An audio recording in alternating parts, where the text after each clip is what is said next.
2024-25 মৌসুমের ঢাকা প্রিমিয়ার লিগের দল বদলের পর কাগজে কলমে শক্তিশালী দল গঠন করে লিজেন্ডস অফ রূপগঞ্জ। তানজিদ তামিম, সৌম্য সরকার, শরীফুল ইসলামের মতো এক ঝাঁক জাতীয় দলের তরুণ তারকাদের সমন্বয়ে গড়া দল নিয়ে প্রত্যাশা ছিল আকাশচুম্বী। গাজী গ্রুপ ক্রিকেটার্সকে হারিয়ে টুর্নামেন্টের শুরুটাও হয়েছিল উড়ন্ত, তবে এরপর খেই হারিয়েছে রূপগঞ্জ। লিগের এ পর্যায়ে এসে তারা নেই সেরা চারেও।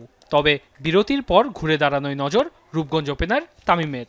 যতগুলো ম্যাচ আছে, সুপার লিগ আছে সামনে, তো সবগুলো ম্যাচই কাজে লাগবে। তো আশা করি সবাই ঈদের পরে সবাই এখনও ফ্রেশ, তো আশা করি আমরা যদি ভালো শুরু করতে পারি, এটা আমাদের অ্যাজ এ টিম হিসেবে আমাদের যেরকম ব্যালেন্স টিম, তো আশা করি যে পরবর্তীতে এটা অনেক ভালো কাজে লাগবে। আগের রাউন্ডে দলের পারফরমেন্স কিছুটা হতাশাজনক। পরিস্থিতি বিবেচনায় চ্যাম্পিয়নশিপ নিয়ে না ভাবলেও ম্যাচ বাই ম্যাচ ভাবছেন এই বাঁহাতি। আসলে এখন আমরা অতদূর চিন্তা করতেছি না।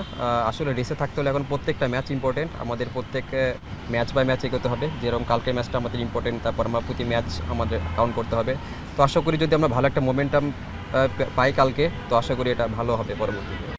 দল ভালো না করলেও ব্যাট হাতে ছন্দে আছেন তানজিদ তামিম, তবু এতেই সন্তুষ্ট নন জাতীয় দলের এই ওপেনার। শুরু করাটা অনেক ডিফিকাল্ট সব ব্যাটসম্যানদের জন্য, সেখানে আমি ওটা ভালোভাবে শুরু করতে পারছি, বাট মাঝখানে হয়তো আমি সেটা ক্যারি করতে পারতেছি না। তো আমি মনে করি যে এখানে আমার রেসপন্সিবিলিটিস কিছুটা অভাব রয়েছে। তো আমি এখন থেকে চেষ্টা করব এবং ডিপিএলও চেষ্টা করতেছি যাতে আমার রেসপন্সিবিলিটিস কীভাবে নিয়ে টিমকে হেল্প করতে পারি। তো আশা করি এখান থেকে জিনিসটা নিয়ে পরবর্তীতে কাজে লাগে। বিকেএসপির উইকেট নিয়ে তামিমের কণ্ঠে ঝরেছে প্রশংসা।